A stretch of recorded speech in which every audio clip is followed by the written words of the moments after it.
جو 3 ممبر بینچ نے، جب 2 ممبرز نے کہہ دیا کہ وہ کیس مینٹینیبل نہیں ہے، جسٹس صاحب نے وہ کیس لے کے بیٹھ گئے. تو ہم نے پھر دونوں کی طرف، ہم نے دونوں ججز کا کہا کہ یہ ہمیں ان امپائرز پہ اعتماد نہیں ہے، یہ ہمارا رائٹ ہے. ہم نے ریکوزل کا کہا. اب آج کیا ہوتا ہے؟ آج جو سپریم کورٹ میں ہم پہلے جب یہاں سے نہیں انصاف ملا، پھر ہم اسلام آباد ہائی کورٹ گئے، وہاں انصاف نہیں ملنا تھا، ہم سپریم کورٹ چلے گئے. سپریم کورٹ نے کہا کہ جو ہماری پٹیشنز لگی ہوئی ہیں ہائی کورٹ میں، وہ سب اکٹھی سنی جائیں.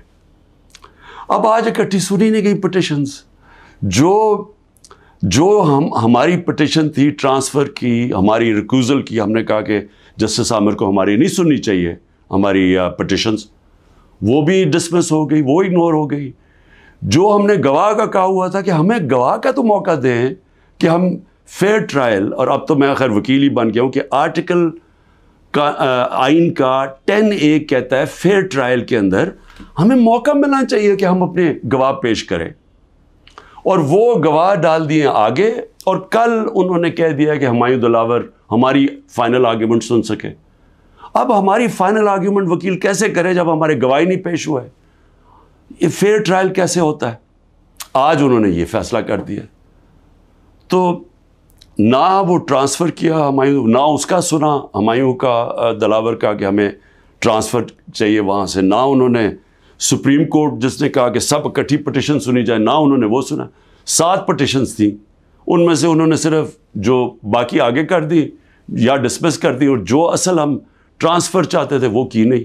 اور یہ بھی نہیں اسے باؤنڈ کیا کل دلاور کو، کہ جج دلاور کو، کہ وہ تب تک فیصلہ نہیں کر سکتے، آرگیومنٹس پوری نہیں سن سکتے جب تک ہمارے گواہ پیش نہ ہوں.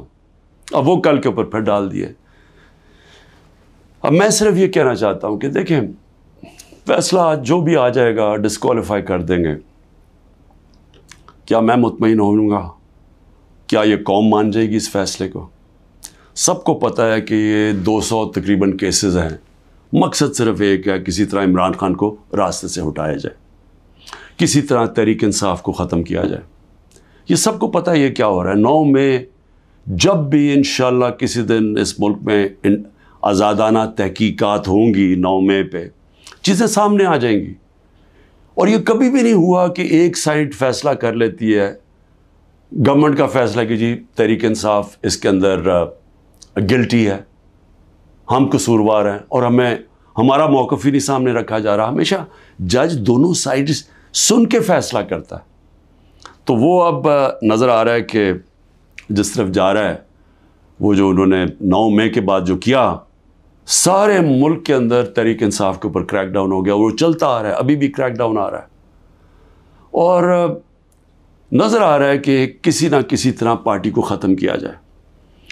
اب جو بھی یہ کر رہے ہیں کریک ڈاؤن، سارے جو بھی لوگ اس کے پیچھے ہیں، کیا ان کو یہ پتہ نہیں ہے کہ پارٹی تب ختم ہوتی ہے جب اس کا ووٹ بینک ختم ہوتا ہے؟ ذرا بازاروں میں نکل کے دیکھیں، دیہاتوں میں چلے جائیں، پوچھیں تو صحیح لوگوں سے کہ وہ ووٹ کس کے لیے ڈالیں گے. جتنا ظلم ہمارے اوپر بڑھتا جا رہا ہے، اتنا ہی ہمارا ووٹ بینک بڑھتا جا رہا ہے. پارٹی تو ایسے نہیں ختم ہونے لگی. تو پارٹی کی اس وقت 70 سے 80% اس وقت پاکستان میں اس کی ایکسیپٹیبلٹی ہے، یعنی لوگ اس کے ساتھ ہیں. تو جو ایک وہ نظام آ رہا ہے جو کہ 70 سے 80% لوگوں کی رائے کو ختم کرنا چاہتے ہیں، اور ایک اور کوئی نظام لینا چاہتے ہیں، کیا ہمیں اندازہ ہو رہا ہے کہ ہم ملک کو کس طرف لے کے جا رہے ہیں؟ اور میں ایک وہ پاکستانی ہوتے ہوئے جس کا جینا مرنا یہاں ہے، جو باہر نہیں جانے لگا، جس کے پاس کوئی پیسے بینکوں میں باہر نہیں پڑے ہوئے، کوئی پراپرٹی باہر نہیں ہے، جو تھی بیچ کے پاکستان آ گیا ہے، وہ پاکستانی آج کہہ رہا ہے کہ اس وقت ضرورت ہے کہ سوچیں کہ ہم یہ ملک سے کیا کر رہے ہیں. ایک جماعت اور ایک لیڈر کو باہر کرتے کتنا نقصان کر رہے ہیں اپنے ملک کو. اور جو بھی یہ پلان بن رہے ہیں کہ اس کے کوئی ملک چل جائے گا ڈنڈے کے زور سے، لوگوں کو جیلوں میں ڈال کے، ایک پولیس اسٹیٹ بنا کے، ان کو دنیا کی تاریخ کا کوئی تاریخ کا آئیڈیا ہی نہیں ہے. آپ یہ دیکھیں، میں یہ اپنی قوم کو صرف آپ کو ایک قسم کا تاریخ کا لیسن بھی دینا چاہتا ہوں، ہر اپنے نوجوانوں کو خاص طور پہ. میں یہ پہلے بھی کہہ چکا ہوں، 1945 میں دوسری جنگ عظیم کے بعد یورپ آدھا ہو گیا، آدھا چلا گیا جمہوریت کی طرف، آدھا چلا گیا یہ پولیس اسٹیٹ بن گیا ڈکٹیٹرشپ کی طرف. آدھے میں انہوں نے ان کو بند کر کے کنٹرول کیا لوگوں کو، ان کی آزادی رائے ختم کی، حقیقی جمہوریت ختم کر دی، حقیقی آزادی ختم کر دی. آدھی آزاد ہو گیا. ساری دنیا کے سامنے 50 سال کے بعد نتیجہ آ گیا. جو آزاد تھے وہ خوشحال ہو گئے. وہ آج بھی وہ جو جن ملکوں کے اندر جو وہی یورپین تھے جدھر آزادی نہیں تھی، آج بھی وہ پیچھے ہیں ابھی تک. حالانکہ وہ وہاں جمہوریت بھی آ گئی کئی ملکوں میں، لیکن ابھی بھی وہ پیچھے ہیں. ایسٹ جرمنی، ویسٹ جرمنی ایک وہی جرمن لوگ تھے. جدھر ڈکٹیٹرشپ آ گئی، یعنی ان کو اسی طرح کی جو ہمیں جس طرف لے کے جا رہے ہیں، وہاں غربت آ گئی. مقابلہ اس کا ویسٹ جرمنی میں جو خوشحال ترین دنیا کی طاقتور ملک بن گیا معاشی طور پہ. تو یہ تو ایک تاریخ ہمارے سامنے ہے. ساؤتھ کوریا، نارتھ کوریا میں وہی ڈکٹیٹرشپ، آزادی رائے بند، آزادی ختم. آج نارتھ کوریا کو دیکھیں، اور جو حقیقی آزادی ساؤتھ کوریا میں تھی، وہ خوشحال دنیا کا خوشحال ترین ملک بن گیا. تو میں عرض یہ کرنا چاہتا ہوں کہ یہ جو ہم کرنے جا رہے ہیں، یہ ہم اپنے ملک کو تباہی کی طرف دھکیل رہے ہیں. ہم یہ جو ایک عوام کو ان کا جو سب سے بڑا حق ہوتا ہے ووٹ ڈالنے کا، آزادی رائے، ایک منتخب کرے عوام اپنی کون سی گورنمنٹ وہ چاہتے ہیں. وہ جو آزاد ملک ہوتے ہیں وہی ترقی کرتے ہیں. ہم دوسری طرف جا رہے ہیں، اور ہم ایک خوف کی فضا ایسی بنائی ہوئی ہے. یہاں جو طاقت میں ہیں وہ لوگ یہ سمجھتے ہیں کہ جتنا ظلم کریں گے لوگ ڈر جائیں گے. تو ڈر کیا جائیں گے؟ غلام بن جائیں گے، یعنی خوف کے غلام بن جائیں گے، ظلم کے سامنے جھک جائیں گے.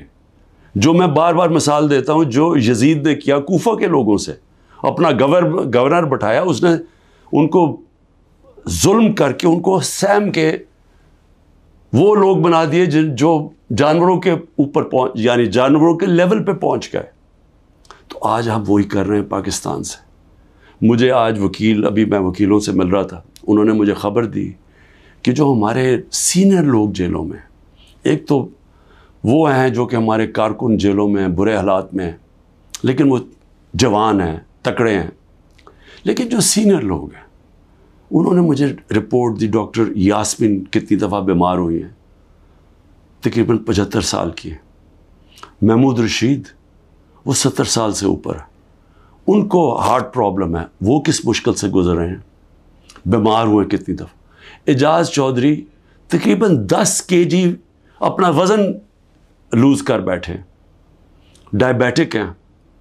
عالیہ حمزہ بڑی بری طرح بیمار رہی، ابھی وکیل نے بتایا کہ اس باری ملے وہ تھوڑی ٹھیک تھی. تو میں عمر چیمہ کے حالات بتائے، وہ ویٹ لوز کر بیٹھا، اس کی بیوی عدالت میں گئی، ان کو پکڑ کے جیل میں ڈال دیا. تو یہ کیا پیغام دیا جا رہا ہے کہ یہ خوف پھیلایا جا رہا ہے کنٹرول کرنے کے لیے لوگوں کو. اور علی امین ہمارے پختونخوا کے پریزیڈنٹ، ان کے گھر میں 6 گھنٹے پولیس گھس گئی، کوئی سرچ وارنٹ نہیں تھی. سارا اس کا گھر اجاڑا، چیزیں توڑی. 80 سال کے ان کے والد تھے، ان سے بدتمیزی کی، دھکے دیے، گاڑیاں اٹھا کے لے گئے. تو یہ کیا ثابت کر رہے ہیں اس سے؟ یعنی ہم اس ملک کو کدھر دھکیل رہے ہیں؟ یہ خوف پھیلانے کے لیے اور لوگوں کو کنٹرول کرنے کے لیے ہم آج وہ چیز کر رہے ہیں کہ اپنی پولیس کو تباہ کر رہے ہیں. جب پولیس سے اس طرح کی غیر قانونی کام کرواتے ہیں ہم، تو یاد رکھیں پولیس خود بھی یہ کاموں پہ لگ جاتی ہے. آپ جب پولیس کو آرڈر دیتے ہیں کہ یہ جا کے کسی گھروں میں گھسو، گھر برباد کرو، خوف پھیلانے کے لیے، تو ہم پولیس فورس کو تباہ کر رہے ہیں. آگے ہماری پولیس کے حالات اچھے نہیں ہیں. آگے ہمیں پتہ ہے کہ ہماری پولیس، لوگ اون نہیں کرتے اپنی پولیس کو. لوگ سمجھتے ہیں پختونخوا میں ہم نے بڑی محنت کی تھی جب آئی جی درانی کو ہم لے کے گئے وہاں، اور انہوں نے پولیس کو ایک ایسی پولیس فورس بنایا کہ عوام اور پولیس ایک ہو گئی۔ آج پختونخوا کے اندر وہ نہیں ہو رہا، آج پولیس کے خلاف نفرت ہو رہی ہے کیونکہ اس سے غلط کام کروائے جا رہے ہیں، اس سے قانون توڑا جا رہا ہے۔ جن کا کام قانون کو اپ ہولڈ کرنا ہے وہ قانون توڑ رہے ہیں، اور یہ ہر جگہ ہو رہا ہے، یہ ہر جگہ جدھر تحریک انصاف ہے۔ اس کا 9 میں سے اب کوئی تعلق نہیں ہے۔ افتخار درانی کو اٹھا لیا، وہ تو میڈیا کا آدمی ہے، اس کا 9 میں سے کیا تعلق ہے؟ عمران ریاض ابھی تک غائب ہیں، 3 مہینے ہونے لگے ہیں، بچے ہیں ان کے، اس کا 9 میں سے کیا تعلق تھا؟ 9 میں ایک بہانہ تھا، ایک پہلے سے پلان بنا ہوا تھا پارٹی کو کرش کرنا، لیکن پارٹی کرش کیسے ہوگی جبکہ اس کا ووٹ بینک بڑھتا جا رہا ہے، لوگوں پہ ظلم کرتے جا رہے ہیں، لیکن پارٹی تو بڑھتی جا رہی ہے۔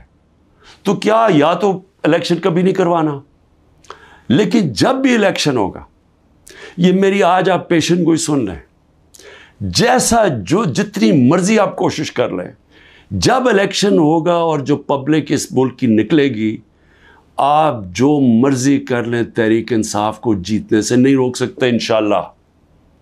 اس لیے میں آج بھی اپنے ان لوگوں کو جو اقتدار میں بیٹھے ہوئے ہیں، میں تو پی ڈی ایم کے لوگوں کو، سب کو، جو ہماری اسٹیبلشمنٹ ہے، سب کو کہنا چاہتا ہوں کہ دیکھیں ٹائم آ گیا ملک کا سوچنے کا، اپنی سوچ ذات بیچ میں سے نکال دیں۔ جب بھی ملک کا سوچیں گے اپنی ذات سے ہٹ کے، ہم سب بیٹھ کے وہی فیصلہ کریں گے جو پاکستان کے لیے بہتر ہے، اور وہ ہے صاف اور شفاف الیکشن۔ پاکستان زندہ باد۔